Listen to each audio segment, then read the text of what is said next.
COVID-19 pandemic caused by the coronavirus SARS-CoV-2, which first appeared in China's Wuhan city, spreads rapidly around the world. Infecting has pushed many countries into a twin public health and economic crisis. The pandemic has intensively and extensively affected every aspect of the socio-economic life, changed the way people work, live, and communicate, and forced the world to adapt to a new normal state.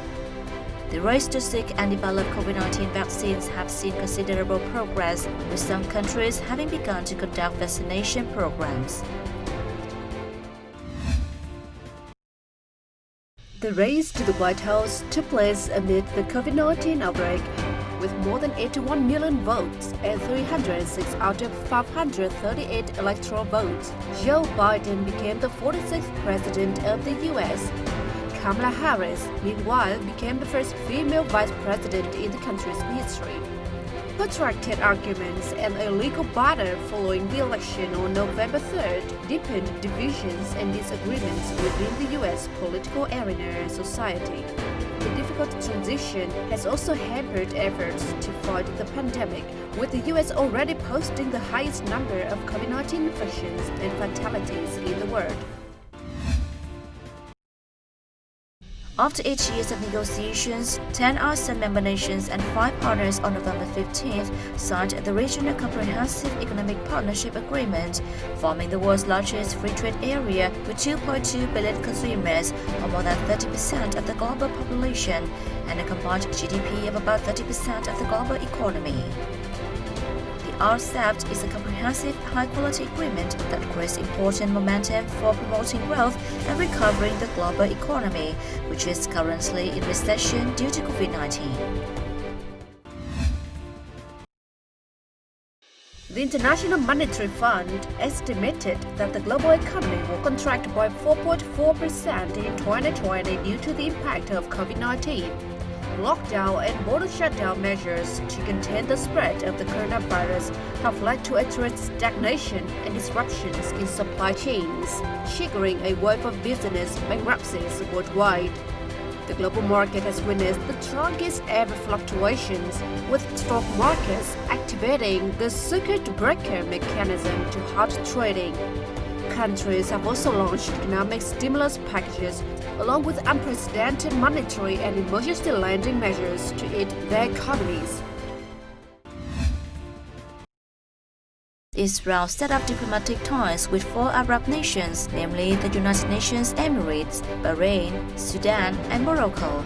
These agreements, however, were also criticized as running counter to the Arab League's policy of associating the normalization of relations with Israel with the foundation of the State of Palestine.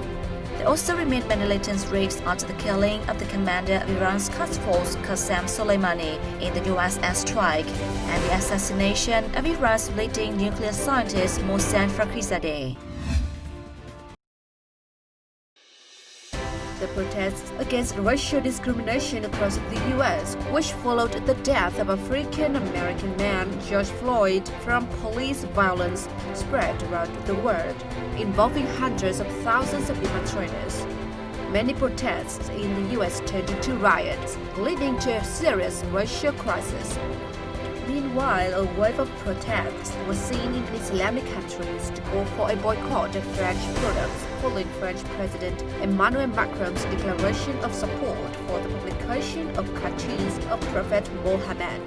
Samuel Paty, a French teacher, was murdered by an Islamic extremist on October 16th after showing caricatures of the Prophet to his students. The military clash between Azerbaijan and Armenia in the disputed Nagorno-Karabakh region re-emerged and escalated late in the year.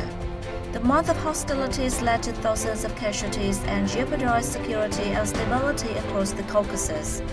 After at least 3 ceasefires were violated, Russian President Vladimir Putin, his Azerbaijani counterpart Ilham Aliyev, and Armenian Prime Minister Nikol Pashinyan signed an agreement on November 9th to end the military conflict. Russia and Turkey deployed personnel to monitor the new ceasefire in the region.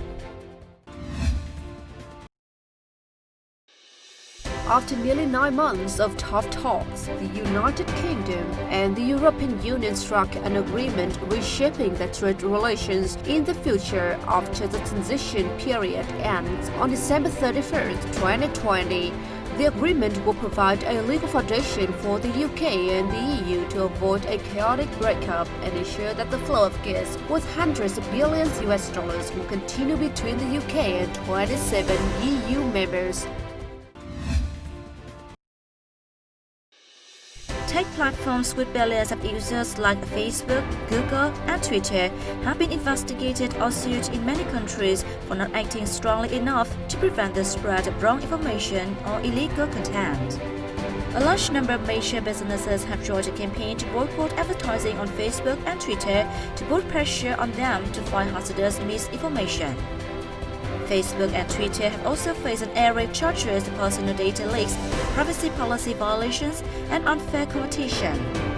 The US, India, Pakistan, and Australia have banned mobile apps such as TikTok and WeChat, citing national security reasons.